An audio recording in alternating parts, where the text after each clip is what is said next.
El título del sermón es La vida del que espera el regreso de Jesús. La vida del que espera el regreso de Jesús. De hecho, ahorita que estábamos cantando el último himno, la última frase, lamentablemente no la recuerdo, resume también el mensaje de esta mañana. Les pido, hermanos, que por favor abran su Biblia en el libro o en la epístola de Primera de Juan, capítulo 3.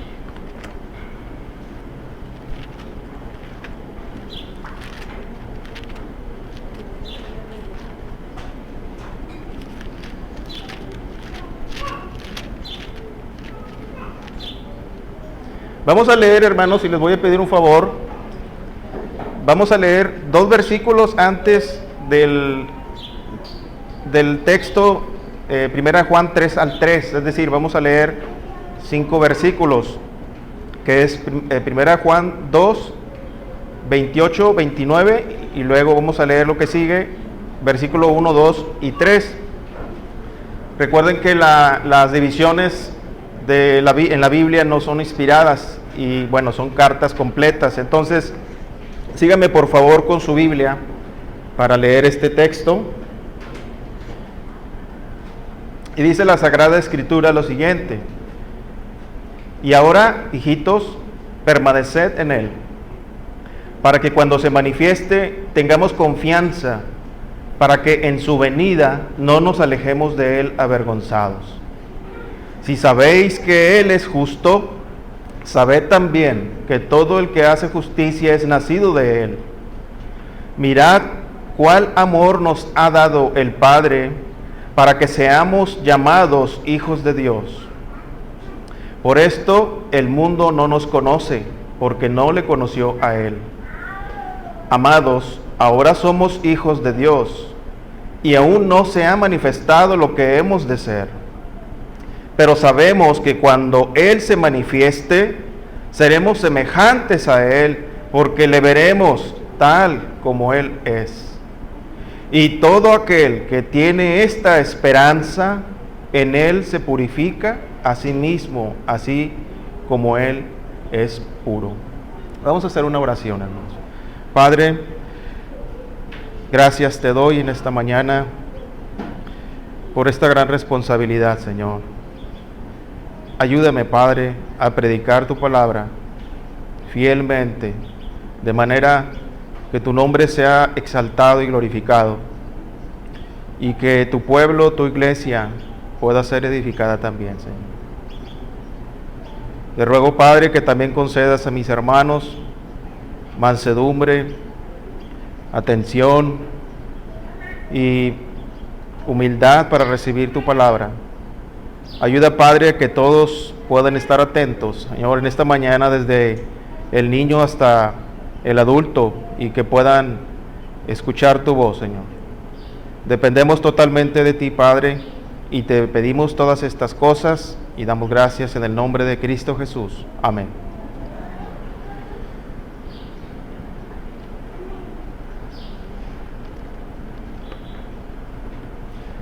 Fíjense, hermanos, que a manera de introducción, ayer tuve la oportunidad de aplicarme la primera vacuna contra el COVID-19. Ya me descubrí que tengo al menos 50 años. Realmente tengo 49 y si Dios quiere voy a cumplir 50 a finales de año. Y lo que yo pude ver, hermanos, no solamente ayer, sino en los últimos meses, es que hay un ambiente más esperanzador. Me refiero con respecto a la enfermedad del COVID. Ahora mismo tenemos el privilegio de estar aquí reunidos en su iglesia, cuando hace un año, creo que hace un año el momento era más crítico, había muchos pensamientos negativos y mucho temor. Y hermanos, hay un ambiente de esperanza en ese sentido. En todo el mundo se está aplicando la vacuna en diferentes lugares y ese ambiente de esperanza se nota. Hay gente con temor aún, y inclusive había gente que no quería ni salir de su casa. Pero hermanos, y haciendo énfasis en la palabra esperanza, en el ámbito espiritual es aún más importante esta palabra. Y hermanos, aquí en este texto vemos, curiosamente, solamente una vez la palabra esperanza, pero realmente esta palabra es importante en el texto. Y yo quise tomar los dos versículos anteriores al capítulo 3 para dar este mensaje. Y si ustedes se fijan ahí en el versículo 3, o sea, 1 Juan 3:3 dice, y todo aquel que tiene esta esperanza en Él se purifica a sí mismo como Él es puro. Ahora, ¿qué esperanza? ¿De cuál esperanza está hablando aquí, hermanos? Si regresamos un poco al versículo 28, el capítulo 2, dice, ahora, hijitos, permaneced en Él, para que cuando se manifieste tengamos confianza, para que en su venida no nos alejemos de Él avergonzados. Y si leemos el texto hasta el versículo 3, nos vamos a dar cuenta que la esperanza de la cual está hablando aquí el apóstol Juan es la venida de Cristo, su regreso. Y luego, hermanos, este no es el único lugar donde se menciona esa esperanza. Por ejemplo, en Tito 2:13 dice lo siguiente, aguardando la esperanza bienaventurada y la manifestación gloriosa de nuestro gran Dios y Salvador Jesucristo. Dice, la esperanza bienaventurada. Y no es el único lugar donde en la Escritura se menciona la venida de nuestro Señor Jesucristo. Hermanos, un comentarista, James Montgomery Boyce, dice que en el Nuevo Testamento la venida de Cristo se menciona 318 veces. Yo no lo he comprobado. Y que prácticamente en todos los libros del Nuevo Testamento se menciona, a excepción de las cartas de Juan, la segunda, la tercera, en la epístola de Gálatas y otro libro que en este momento no recuerdo. Pero hermanos, el tema de la venida del Señor es muy recurrente, hermanos. Y por ejemplo, creo que todos conocemos este texto en 1 Tesalonicenses 4:13, dice, tampoco queremos, hermanos, que ignoréis acerca de los que duermen, para que no os entristezcáis como los otros que no tienen esperanza. Este pasaje, hermanos, está escrito en el contexto de la segunda venida de Cristo. Y hermanos, aquí tenemos dos realidades, un contraste, los cristianos que tienen esperanza y los no cristianos que no tienen esperanza. Hace un momento hablaba del tema del COVID, hermanos, y es un fenómeno curioso, pero hay mucha gente con temor a esa enfermedad. Y por supuesto que debemos de cuidar nuestra salud y nuestra integridad, pero al grado de que ha habido personas, hermanos, según los noticieros, que se han disfrazado de adultos mayores para poder recibir la vacuna. Y eso refleja un temor, hermanos. Pero, hermanos, los verdaderos cristianos no deben de tener temor a la muerte. Y, hermanos, para eso necesitamos recordar la Escritura, porque, por ejemplo, Pablo en 1 Corintios 15:55 dice, ¿dónde está, oh muerte, tu aguijón? ¿Dónde, oh sepulcro, tu victoria? Pero en contraste, los incrédulos tienen miedo a la muerte. Hebreos 2:15 dice, y librar a todos los que por temor de la muerte estaban sujetos, o estaban durante toda la vida sujetos a servidumbre. En el Antiguo Testamento, Isaías 57:21 dice, no hay paz, dijo mi Dios, para los impíos. Es decir, hermanos, las personas que están sin Cristo, aunque quizá puedan tener vidas aparentemente prometedoras, o a la vista de nosotros pareciera que se la están pasando bien, ellos tienen temor de la muerte. El temor de la muerte lo vemos reflejado hoy en día por el caso del COVID-19.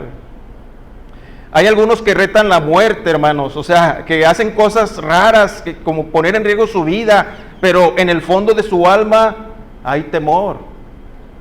Pero tenemos que recordar, hermanos, que estar al borde de la muerte y tentar a Dios en actos arriesgados no es lo mismo. Dicen que las cosas que se dicen, las grabaciones que se escuchan en las cajas negras de los aviones, esas cajas negras que se guardan para analizar las razones o los motivos de esos accidentes, las cosas que más se escuchan es: Dios mío, sálvame, Dios mío. Y hermanos, realmente todo ser humano, cuando esté cerca de su muerte, hermanos, si no tiene a Cristo, su conciencia sabe que le espera el juicio. Hebreos 9:27 dice: porque es necesario que el hombre muera una sola vez y después de esto el juicio. Pero también debemos entender, hermanos, que el cristiano verdadero, el que tiene la esperanza del regreso del Señor, vive su vida de acuerdo con esa esperanza. No vive como los incrédulos. Mire, ahora vamos a leer Tito 2:13, pero en contexto, y aquí sí le voy a pedir que abra su Biblia, por favor, en Tito capítulo 2, versículo 11 al 14.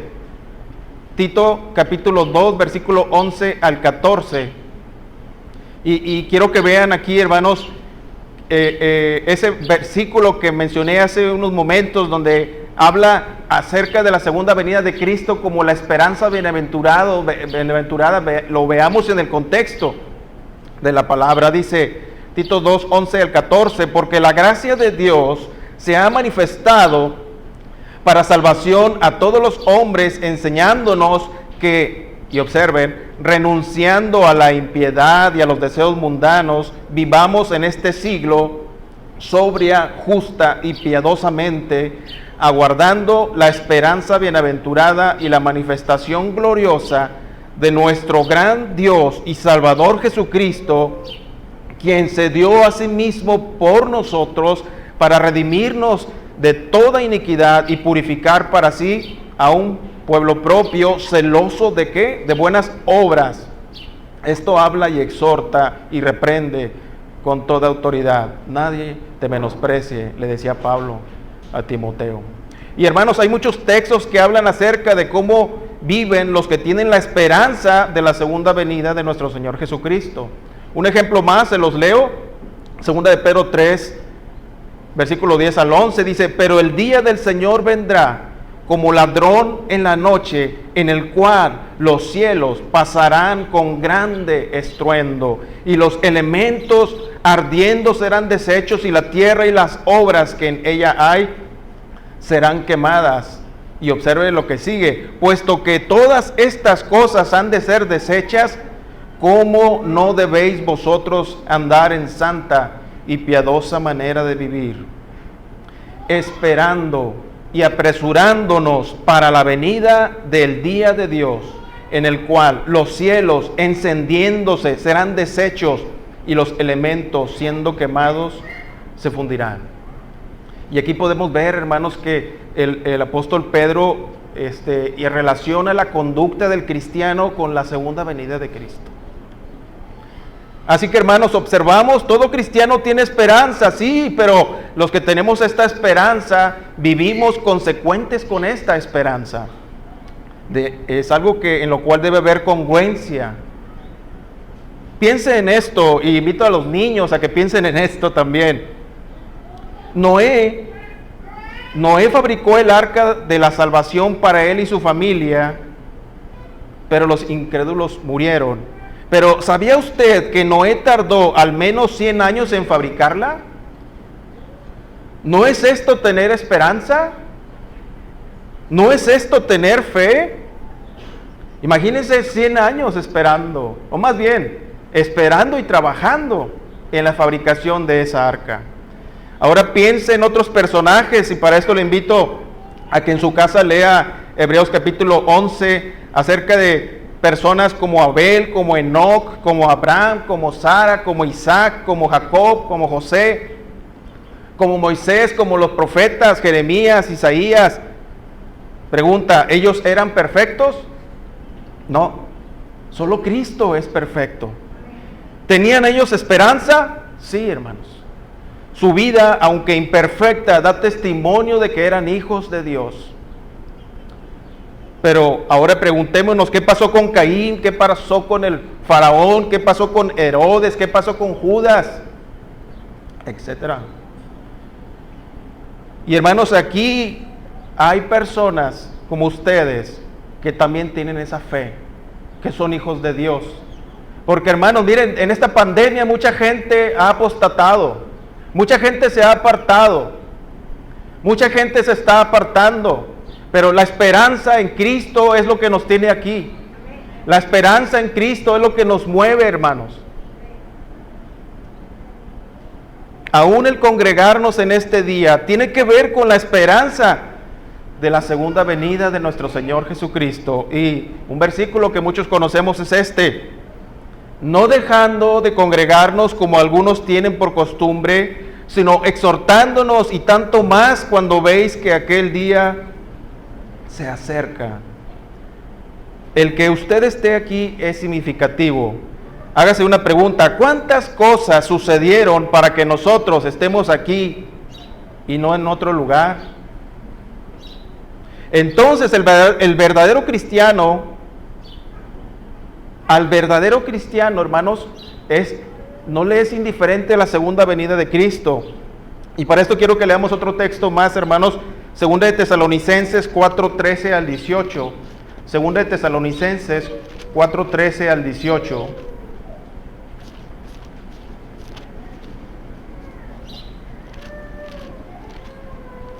Siempre me pasa, hermanos, que con los nervios no encuentro los pasajes. Segunda de Tesalonicenses 4:13 al 18. Perdón, ya ven. Primera de Tesalonicenses, capítulo 4, versículo 13 al 18. Y hermanos, escuche y lee con atención estas palabras y recuerde la esperanza que tenemos de la segunda venida, gracias a Cristo. Dice: tampoco queremos, hermanos, que ignoréis acerca de los que duermen, para que no os entristezcáis como otros que no tienen esperanza. Porque si creemos que Jesús murió y resucitó, así también traerá Dios con Jesús a los que durmieron en él. Por lo cual os decimos esto en palabra del Señor, que nosotros que vivimos, que habremos quedado hasta la venida del Señor, no precederemos a los que durmieron, porque el Señor mismo, con voz de mando, con voz de arcángel y con trompeta de Dios, descenderá del cielo, y los muertos en Cristo resucitarán primero. Luego nosotros, los que vivimos, los que hayamos quedado, seremos arrebatados juntamente con ellos en las nubes para recibir al Señor en el aire, y así estaremos siempre con el Señor. Y escuche, versículo 18: por tanto, alentaos los unos a los otros con estas palabras.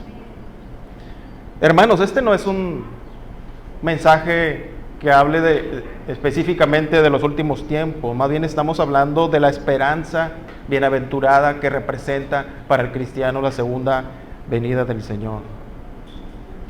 La segunda venida de Cristo implica el cumplimiento de las promesas más hermosas, porque, escuche esto, Apocalipsis 21:4: enjugará Dios toda lágrima de los ojos de ellos, y ya no habrá muerte, ni habrá más llanto, ni clamor, ni dolor, porque las primeras cosas pasaron.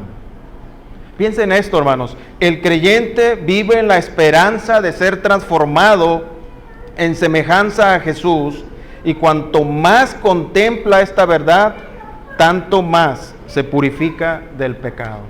Y eso lo dice ahí el texto en primera de Juan 3:3, dice: todo aquel que tiene esta esperanza en él se purifica a sí mismo, así como él es puro. La idea central, hermanos, para este mensaje es esta: espera confiadamente el regreso de tu Señor. Repito, espera confiadamente el regreso de tu Señor. ¿Por qué razón, hermanos, los hijos de Dios deberíamos esperar confiadamente el regreso de Dios? El Hijo de Dios espera confiadamente el regreso de su Señor, porque la esperanza de su regreso le hace permanecer en la fe en Cristo. Número 1. Número 2, le hace imitar a Cristo el justo. Número 3, le hace asombrarse de cómo le ama Cristo. Número 4, le hace desear ser semejante a Cristo. Y número 5, le hace esforzarse en ser como Cristo. Y hermanos, empiezo con la primer parte del mensaje y es la siguiente. El Hijo de Dios que espera confiadamente el regreso de su Señor, la esperanza le hace, el Hijo de Dios espera confiadamente el regreso de su Señor, porque la esperanza de su regreso le hace permanecer en la fe en Cristo. Y vamos a ir al versículo 28, pero del capítulo 2, y dice: y ahora, hijitos, permaneced en Él, para que cuando se manifieste tengamos confianza, para que en su venida no nos alejemos de Él avergonzados. Un cristiano se caracteriza por permanecer en la fe de la salvación. Esta es una evidencia de que es un creyente verdadero. La esperanza del regreso de su Señor produce como resultado una permanencia continua, y por eso anhela el futuro glorioso que Dios ha prometido en su palabra.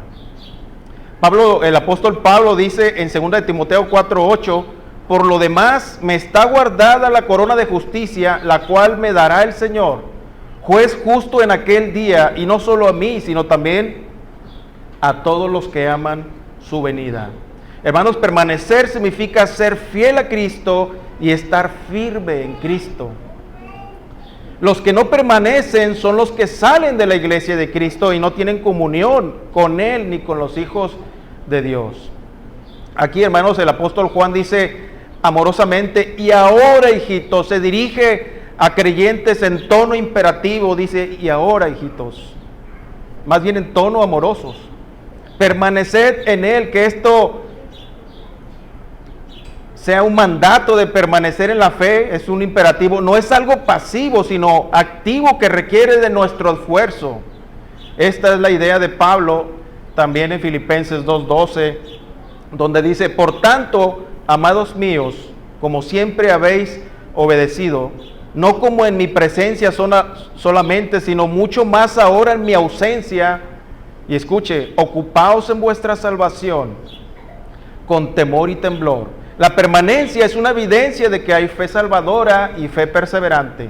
Pablo dijo en Colosenses 1:29 lo siguiente: por lo cual también trabajo luchando según la potencia de Él, no la potencia de Pablo, sino de Él, la cual actúa poderosamente en mí. Hermanos, el que permanece espera con confianza la venida de Cristo. Y fíjense el texto, dice: para que cuando se manifieste, que tengamos confianza. Estamos en 1 de Juan 2:28. El apóstol Juan dijo en Apocalipsis, dijo: amén, sí, ven Señor Jesús. Ese es el penúltimo texto, versículo de la Biblia. Amén, sí, ven Señor Jesús. Hermanos, nosotros podemos afirmar eso. Amén, sí, ven Señor Jesús. Solamente basta mirar lo que está sucediendo alrededor del mundo, muchas cosas de las cuales nuestro Señor Jesucristo nos había advertido: guerras, rebeliones, matanzas, pecado, ideologías destructoras, todas las cosas negativas. Hermanos, ¿no le hace eso a usted desear la venida de Cristo? El apóstol Pablo también en Tito 2:13, lo leímos hace un momento: aguardando la esperanza bienaventurada y la manifestación gloriosa de nuestro gran Dios y Salvador Jesucristo. Pablo también le llama la manifestación gloriosa, hermanos, porque eso será el final de todo nuestro sufrimiento, de nuestros temores, de nuestra ansiedad, de nuestro pecado remanente, quiero decir. Pero, hermanos, Juan hace un contraste en el terrible final de aquellos que no pertenecen o permanecen en la fe de Cristo. En el mismo versículo 28 dice, y ahora, hijitos, permaneced en Él, para que cuando se manifieste, que tengamos confianza, para que en su vida no nos alejemos de Él, avergonzados. ¿Quiénes son esos que se van a alejar avergonzados? Los que no tienen a Cristo. Esos son los que van a tener temor. Un cristiano no debe tener temor, hermanos. Un cristiano debe esperar la segunda venida de su Señor. Y mientras espera, como dice el texto, debe purificarse a sí mismo. No porque él tenga lo suficiente para purificarse, porque Cristo nos ha limpiado de toda maldad, de todo pecado, sino que Él se santifica. Mateo 13, 20 al 22.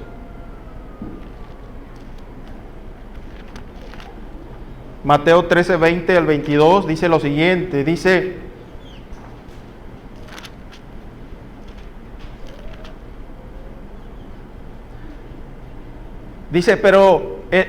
y el que fue sembrado en pedregales, este es el que oye la palabra y al momento la recibe con gozo, pero no tiene raíz en sí, sino que es de corta duración, pues al venir la aflicción o la persecución por causa de la palabra, luego tropieza. Y en este texto vemos claramente, hermanos, cómo Mateo habla de personas que escucharon la palabra, pero se alejaron, que no creyeron y que se alejarán avergonzados en el día en el cual los cristianos recibiremos con gozo y con alegría la venida de nuestro Señor Jesucristo. Y luego aquí Mateo 8:31, aquí cerca también podemos leer otro texto más. 8:31 dice, 8:32, perdón, dice, lo anoté mal, hermanos, pero dice esto: dijo entonces Jesús a los judíos que habían creído en Él: si vosotros permaneciereis en mi palabra, seréis verdaderamente mis discípulos. Y hermanos, tenemos como ilustración, y necesito avanzar más rápido, en el capítulo 15 de Juan, donde nuestro Señor Jesucristo habla de la vid, donde dice que Él es la vid verdadera, dice, y mi Padre es el labrador. Todo pámpano que en mí no lleva fruto lo quitará, y todo aquel que lleva fruto lo limpiará, para que lleve más fruto. Hermanos, ninguna rama de una planta puede sobrevivir si no está unida a esa planta. Los nutrientes que vienen desde la raíz no le llegan y es imposible ser alimentada. Y como consecuencia no da fruto. Todo pámpano que en mí no lleva fruto lo quitará, y todo aquel que lleva fruto lo limpiará, para que lleve más fruto. Parecía que Judas era un pámpano en la vid, pero no lo era, hermanos. El teólogo R.C. Sproul dice lo siguiente, escuche, dice: ningún sarmiento que esté genuinamente unido a Cristo, extrayendo de él sus nutrientes, puede estar sin frutos. Estos representan a quienes no pertenecen, o no permanecen más bien, a la fe. Pero observe los que sí permanecen, y cito de nuevo a Sproul: los sarmientos o las ramas que pertenecen a Cristo y llevan fruto, deben someterse a la poda necesaria para incrementar la producción. La poda, hermanos, implica cortar, y eso duele. Pero, ¿qué es llevar frutos? Muchos piensan que llevar fruto es llevar a muchos a los pies de Cristo, pero no es eso solamente, hermanos. Llevar fruto es llevar una vida semejante a Cristo, producida por el Espíritu Santo. Colosenses 1:28 dice: a quien anunciamos amonestando a todo hombre y enseñando a todo hombre en toda sabiduría, a fin de presentar perfecto en Cristo Jesús a todo hombre. El objetivo, hermanos, es restaurar a los hijos de Dios a la imagen de nuestro Señor Jesucristo. ¿Y qué de nosotros, hermanos? ¿Estamos permaneciendo en la vid? ¿Nos alimentamos de los nutrientes que la vid, que es Cristo, nos da? ¿Usted tiene una relación salvadora con Cristo? ¿Dependemos continuamente de Cristo? La palabra de Dios nos dice que Cristo vendrá cuando menos lo pensemos. La pregunta para nosotros es en esta mañana, ¿y si Cristo viene hoy, estás preparado? ¿Tiene a Cristo como su único y suficiente Salvador? ¿Está usted confiando en la justicia de Cristo? Jóvenes, ¿están confiando en su juventud, su fuerza, sus talentos, sus carreras, sus estudios? ¿Quién nos asegura, hermanos, y especialmente a los jóvenes, que viviremos muchos años? Y si la respuesta es, pero por supuesto que soy cristiano, gloria a Dios, va la segunda pregunta. ¿Estás viviendo de acuerdo, de forma consecuente a lo que vive alguien que pertenece a la vid? Si es así, gloria a Dios. Algunos jóvenes creyentes que recuerdo son José, Daniel, Sadrach, Mesac, Abednego, María, la madre de nuestro Señor Jesucristo, Rode, Timoteo, Tíquico. ¿Cómo están viviendo comparado con esos jóvenes? Las mismas preguntas para los que no somos tan jóvenes, hermanos y hermanas. Recordemos juntos un texto que tiene que ver con el crecimiento espiritual de los que permanecen.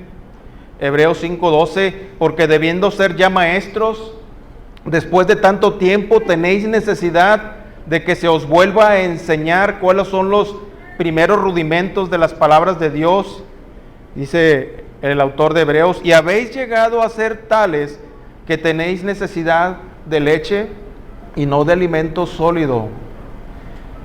Sí, hermanos, si decimos que estamos en la vid, estamos creciendo en semejanza de nuestro Señor Jesucristo, la motivación que tú y yo tenemos de tener o de seguir permaneciendo en la fe es esta.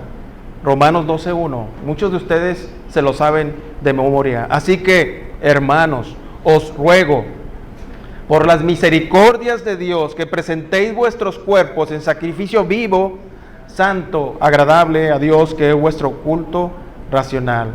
¿Qué es lo que me debe motivar, hermanos, para vivir luchando para ser semejante a Cristo con la ayuda del Espíritu Santo? Sus misericordias, su amor. ¿Por qué me debo esforzar? Porque Cristo me salvó, porque Cristo derramó su sangre por mí. ¿Por qué debo ser testimonio? ¿Por qué debo hacer todos los deberes que un cristiano debe hacer? Porque la misericordia de Dios es tan grande, hermanos, que es imposible agradecerle plenamente todo lo que Él ha hecho por nosotros. Para los que tienen o tenemos la seguridad de permanecer en Él, sean jóvenes o hermanos maduros, recordemos Juan 15:4, permaneced en mí y yo en vosotros, como el pámpano no puede llevar fruto por sí mismo si no permanece en la vid, así tampoco vosotros si no permanecéis en mí. Hermanos, sin Cristo nada podemos usar. Usemos los medios de gracia y de esa forma nos alimentaremos. Lee la palabra de Dios, ora, congrégate, estudia, y todos los medios de gracia que Dios nos ha dado, hermanos. La idea central en este mensaje es: espera confiadamente el regreso de tu Señor. Y pasamos al segundo punto. El Hijo de Dios espera confiadamente el regreso de su Señor, porque la esperanza de su regreso le hace imitar a Cristo. Versículo 29, primera es el versículo 29, dice: si sabéis que Él es justo, sabed también que todo el que hace justicia es nacido de Él. La esperanza de la venida de Cristo no solo nos hace permanecer, sino también tiene un efecto en nuestra conducta, hermanos, que es el resultado de haber nacido de Él. Esta frase, hermanos, nacido de Él, se repite 5 veces en la epístola. En capítulo 3, versículo 9, capítulo 4, versículo 7, capítulo 5, versículo 1 y capítulo 5, versículo 18. Nacido de Él. Como resultado de esta permanencia en la fe, por ser nacido de Dios, observa el texto, hace justicia. Esto se refiere más a las acciones que hace un creyente. Y hermanos, es muy común que haya personas que se engañan diciendo cosas como estas: es que yo no hago nada de malo. Puede ser, pero tampoco hace nada bueno. Santiago 4:17 dice: y el que sabe hacer lo bueno y no lo hace, le es pecado. Nuestro Señor Jesucristo no solo no hacía nada malo, sino también sí hacía muchas cosas buenas. Muchos dicen cosas como estas: pago mis impuestos, no me drogo, soy un buen vecino, soy un buen estudiante, no he asesinado a nadie. Pero la pregunta para todos nosotros es: ¿pero qué cosas sí hacemos? ¿Qué cosas buenas sí hacemos? Esas cosas las puede hacer un budista, esas cosas las puede hacer un mormón, esas cosas las puede hacer un testigo de Jehová. Hermanos, el evangelio no es moralidad, el evangelio es gracia, es perdón de pecados en Cristo. Cristo viene, hermanos. Pero piensa en este texto, Lucas 18:8. Os digo que de pronto les hará justicia, pero cuando venga el Hijo del Hombre, ¿hallará fe en la tierra? ¿Hallará fe en la tierra? Este pasaje, hermanos, está en el contexto de la venida de Cristo en Lucas 17, no lo vamos a ver ahora, pero puede leerlo en su casa. Cuando Cristo venga al mundo, el mundo estará en un estado deplorable y, hermanos, nuestros frutos de justicia son evidencia de nuestra fe. Y en Isaías 1:16, el profeta Isaías nos lo recuerda. Isaías capítulo 1, versículos 16 y 17 dice: lavaos y limpiaos, quitad la iniquidad de vuestras obras de delante de mis ojos, dejad de hacer lo malo, aprended a hacer el bien, buscad el juicio, restituid al agraviado, haced justicia al huérfano y amparad a la viuda. Hermanos, el tema es aquí lo que hacemos. El texto dice que hace justicia. El Hijo, el que es nacido de él, hace justicia. Y le leo brevemente lo que dice la confesión de fe bautista acerca de las buenas obras. Dice lo siguiente, por favor escuche, dice: estas buenas obras hechas en obediencia a los mandamientos de Dios son los frutos y evidencias de una fe verdadera y viva, y por ellas los creyentes manifiestan su gratitud, fortalecen su seguridad, edifican a sus hermanos, adornan la profesión del Evangelio, tapan la boca de los adversarios, glorifican a Dios, cuya hechura son creados en Cristo Jesús para ello, para que teniendo por fruto la santificación, tengan como fin la vida eterna. Y hermanos, por último, me refiero a este punto: aprovechemos los medios de gracia de la iglesia local. La enseñanza que cada jueves estamos recibiendo por parte de nuestro pastor Alejandro Pelayo es de gran bendición, hermanos. Y quiero darle un consejo útil. Si usted y yo nos alimentamos de lo que la iglesia local nos da, va a causar un impacto mayor que el hecho de que usted o yo pasemos el tiempo viendo videos de YouTube, predicadores famosos, y claro que hay muy buenos predicadores, pero hermanos, le aseguro 100% que el impacto de lo que usted recibe en su iglesia local será mayor. Y en la Biblia lo dice, hermanos, porque hay una bendición especial cuando nosotros nos reunimos de manera presencial y también de manera virtual, pero como iglesia local. Yo le invito, hermanos, a que aproveche estos medios. Dice el Salmo 101:6: mis ojos pondré en los fieles de la tierra para que estén conmigo. El que ande en el camino de la perfección, este me servirá. Y me paso al punto 3, hermanos.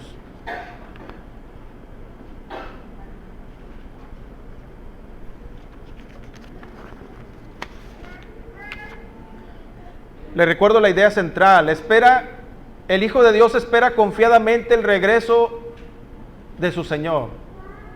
¿Por qué razón los hijos de Dios deberían esperar confiadamente el regreso de su Señor?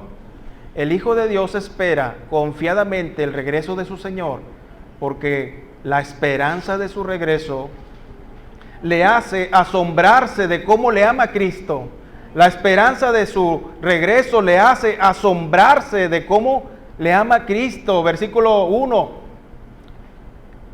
capítulo 3. Mirad cuál amor nos ha dado el Padre para que seamos llamados hijos de Dios. Por esto el mundo no nos conoce, porque no le conoce a Él. Dice, mirad, pon atención, observa el gran amor de Dios. Y hermanos, le llamo su atención a cómo el apóstol utiliza la palabra Padre. Él menciona muchas veces la palabra Dios, pero ¿qué es un padre, hermanos? Alguien que alimenta, alguien que cuida, alguien que guarda, alguien que trabaja, alguien que ama, alguien que se esfuerza. En el ámbito humano, hermanos, dice la palabra de Dios que nosotros, siendo malos, sabemos dar buenas dádivas a nuestros hijos. Imagine todo lo que Dios nos ha dado y nos dio, nos da y nos dará.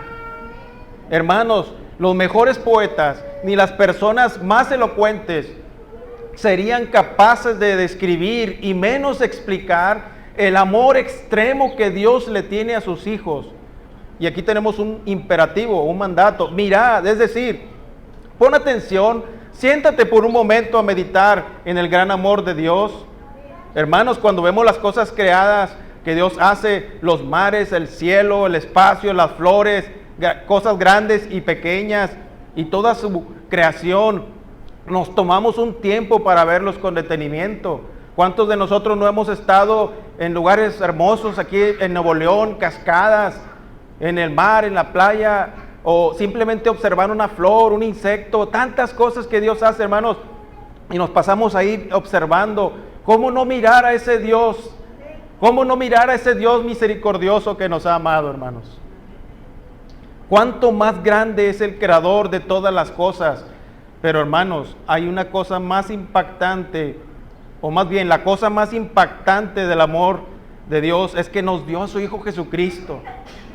También el profeta Isaías dijo, mirad a mí, y bueno, más bien esto lo dijo Dios, mirad a mí y sed salvos todos los términos de la tierra, porque yo soy Dios y no hay más.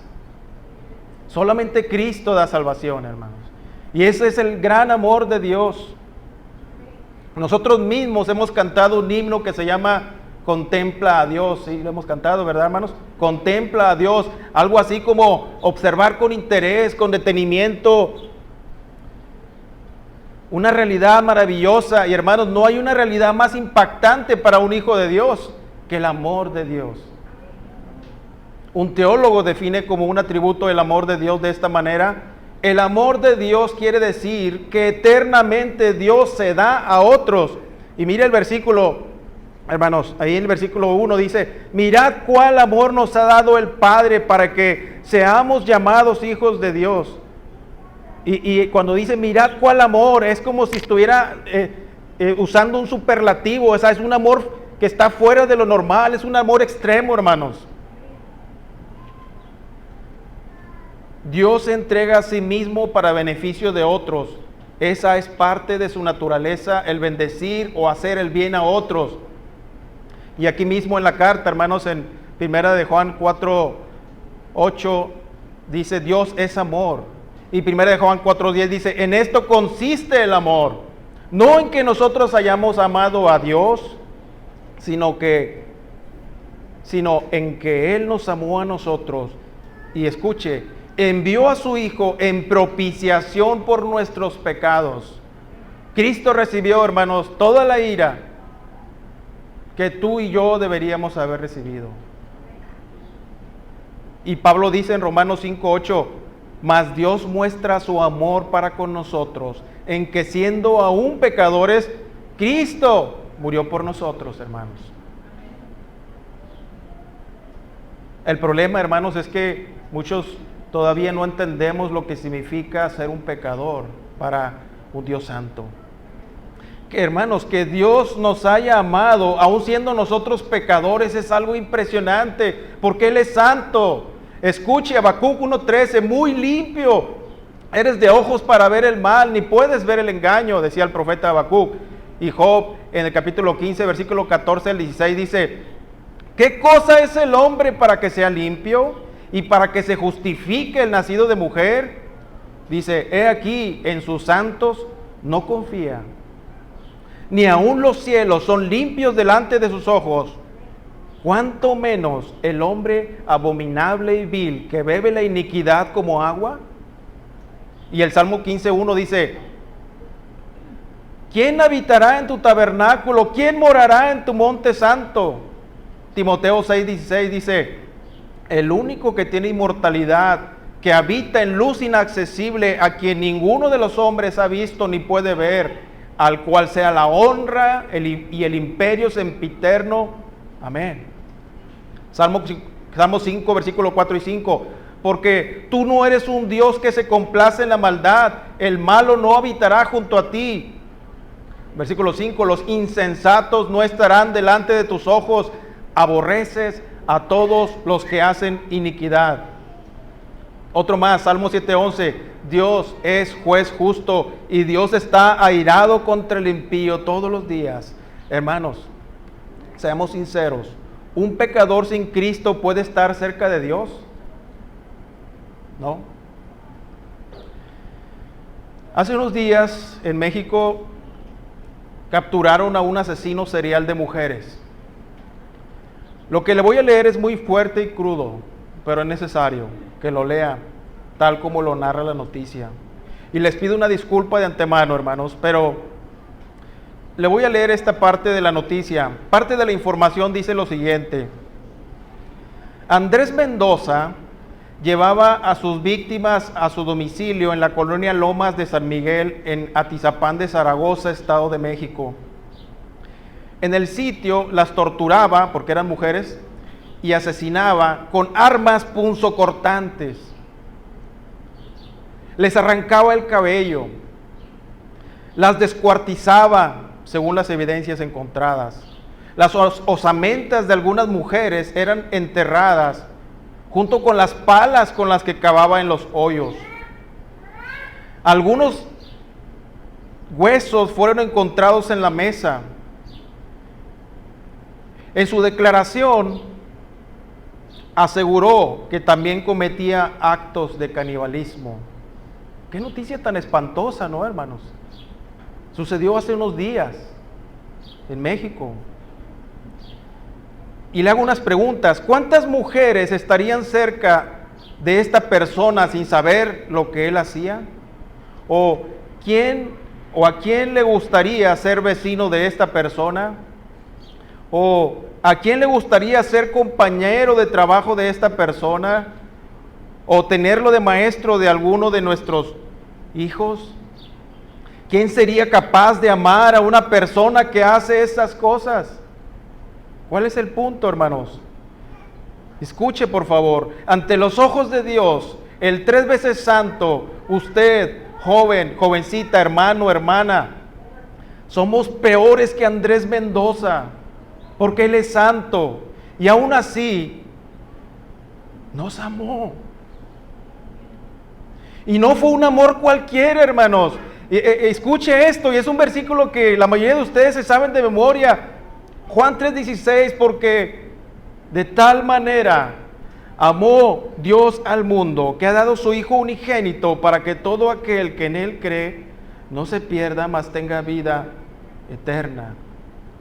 Hermanos, ni con las mejores obras podríamos lograr acercarnos a un Dios santo. Isaías 64:6, hermanos, y lo leo por si alguno de ustedes todavía piensa que por sus buenas obras, por su conducta intachable puede ganarse la salvación. Y dice este texto: si bien, Isaías 64:6, todos nosotros somos como suciedad, y todas nuestras justicias como trapo de inmundicia, y caímos todos nosotros como la hoja, y nuestras maldades nos llevaron como el viento. Y hermano, hay muchos textos más. Mira, Jeremías 2:22, aunque te laves con lejía, que es como una especie de químico, y amontones jabón sobre ti, la mancha de tu pecado permanecerá aún delante de mí, dice Jehová el Señor. Jeremías 13:23 también dice, ¿mudará el etíope su piel? Es decir, una persona de color puede cambiar su piel. ¿Y el leopardo sus manchas? Así también podréis vosotros hacer bien estando habituados a hacer mal. Hermanos, yo recuerdo lo que dice Pablo en el capítulo 7, miserable de mí, ¿quién me librará de este cuerpo de muerte? Y hermanos, según una interpretación de ese texto, dice que los romanos en sus métodos de tortura amarraban el un cuerpo muerto en la espalda de las personas como una forma de tortura. Imagínense tener un cuerpo encima, hermanos, amarrado tu cuerpo con el olor, con el peso, con lo podrido. Dice Pablo, ¿quién me librará de este cuerpo de muerte? Hermanos, Jesús nos salvó. Jesús vino al mundo a sustituir al pecador que cree en Él. Cristo vino al mundo a identificarse con nosotros, a derramar su sangre por su pueblo. Mi pregunta en esta mañana es, ¿tú crees eso, hermano? Estos pasajes describen cómo somos nosotros. Y recuerde un poco lo que leí hace un momento, hermanos. Ante los ojos de Dios, somos peores que ese asesino serial. Pero aún así Él nos amó.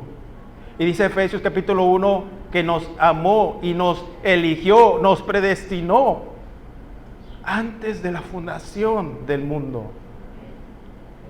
Antes que Dios, más bien, Dios sabía, hermanos, exactamente la vida que tú y yo íbamos a vivir. Dios sabe exactamente tus pensamientos, mis pensamientos, todas las blasfemias que hemos dicho y todas las que hemos pensado, todas las asquerosidades que hemos hecho muchas veces en privado. Y aún así nos amó, hermanos. Su amor es demasiado grande, hermanos. Ningún predicador puede describir el gran amor que Dios nos tiene por medio de Cristo. Y así nos amó Dios. Pero ¿cómo es posible esto? Dice Éxodo 34:7, que de ningún modo tendrá por inocente al malvado. Pues asómbrate, hermano. Asómbrate, amigo, con el inmenso amor de Dios. Escucha con atención. Y le pido que abra su Biblia ahí, hermanos. Romanos 3:23. Romanos 3:23.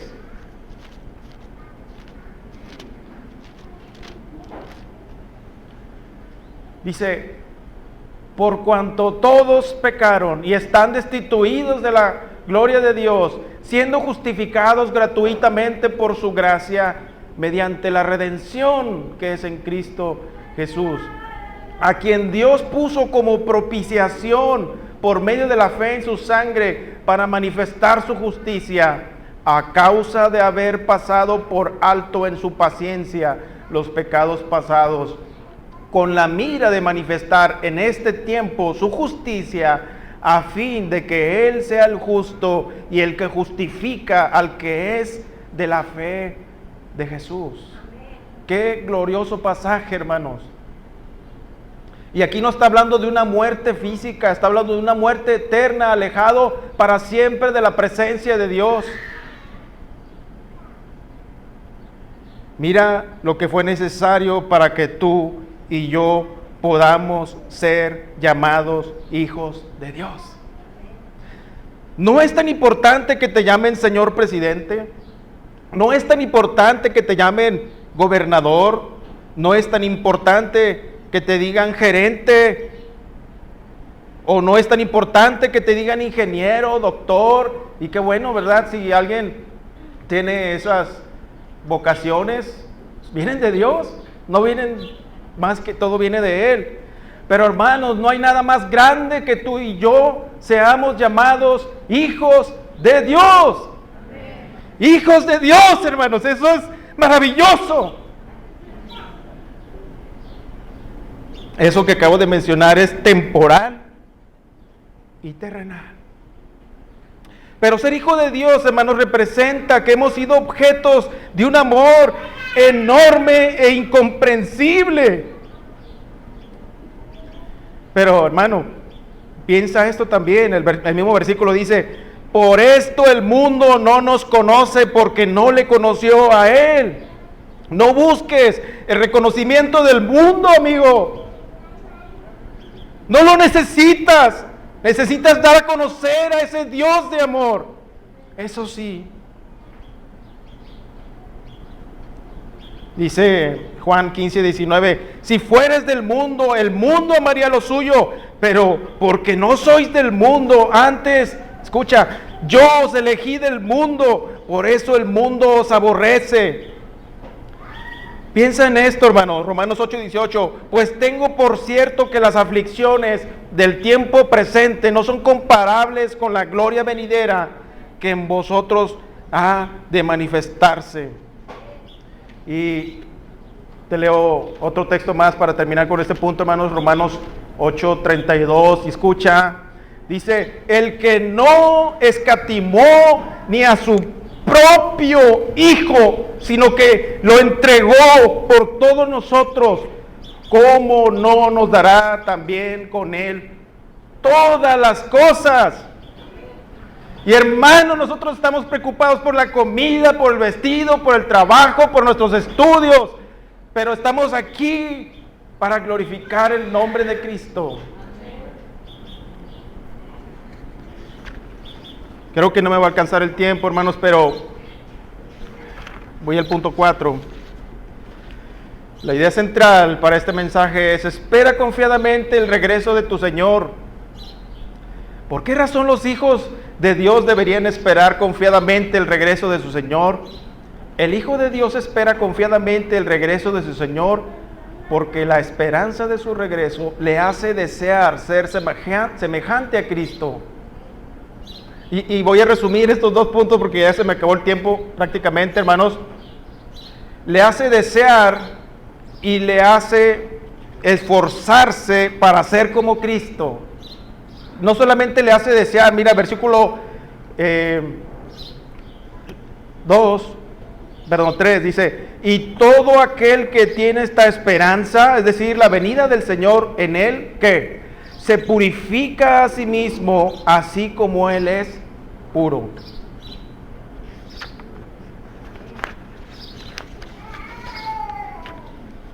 Le hace esforzarse en ser como Cristo.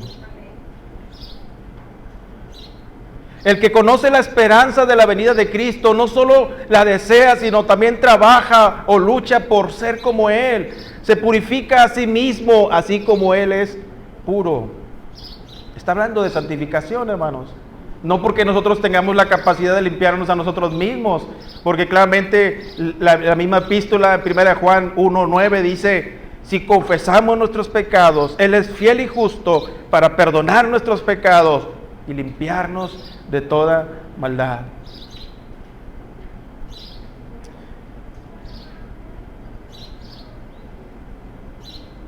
Dice también otro texto, hermanos, con casi la misma idea, en 2 Corintios 7:1, 2 Corintios 7:1, si usted lo quiere abrir ahí, dice: así que, amados, puesto que tenemos tales promesas, limpiémonos de toda contaminación de carne y de espíritu, perfeccionando la santidad en el temor de Dios.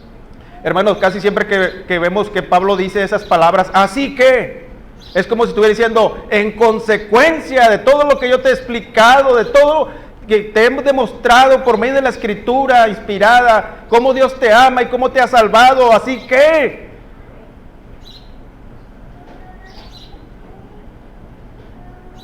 amados, puesto que tenemos tales promesas.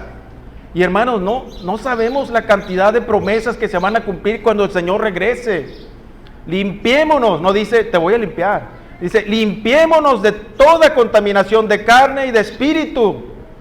Y esto es interesante, no tenemos mucho tiempo, pero la contaminación de carne y de espíritu, es decir, no solamente de tu cuerpo, sino también de tu espíritu, de tu alma, de tu mente. Pero hermanos, ahora hay un problema de que escuchamos cada cosa, leemos cada cosa, nos exponemos a todo tipo de enseñanza herética. Pero la palabra de Dios nos dice, límpiate, porque Él nos ha dado su palabra. Juan 17:17, santifícalos en tu verdad, tu palabra es verdad. ¿Cómo limpiará al joven su camino? Salmo 119:9.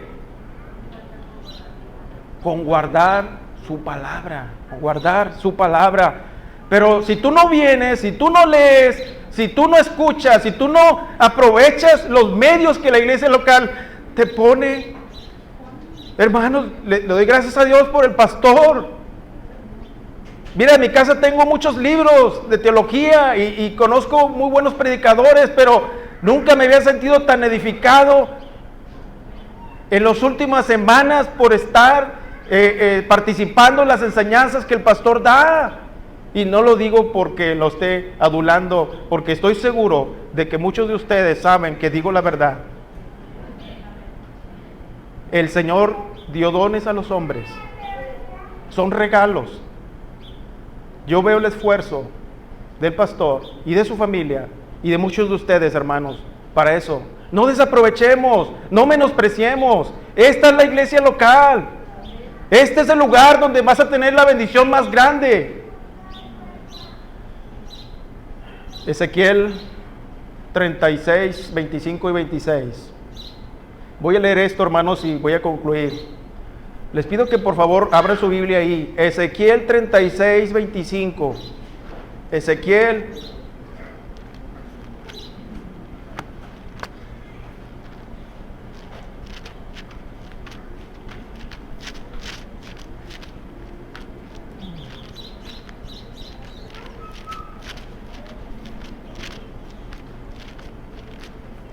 36, 25 al 27. Escucha, hermano, por favor, dice: esparciré sobre vosotros agua limpia, y seréis limpiados de todas vuestras inmundicias, y de todos vuestros ídolos os limpiaré. Os daré corazón nuevo, y pondré espíritu nuevo dentro de vosotros, y quitaré de vuestra carne el corazón de piedra, y os daré un corazón de carne, y pondré dentro de vosotros mi espíritu, y haré que andéis en mis estatutos, y guardéis mis preceptos, y los pongáis por obra. ¿Sí leíste bien, hermanos? Aquí dice que Él lo hará, pero también allá dice que tú tienes que esforzarte, yo tengo que esforzarme. Pero hermanos, tenemos la tercera persona de la Trinidad morando en nosotros y somos creyentes. Gloria a Dios.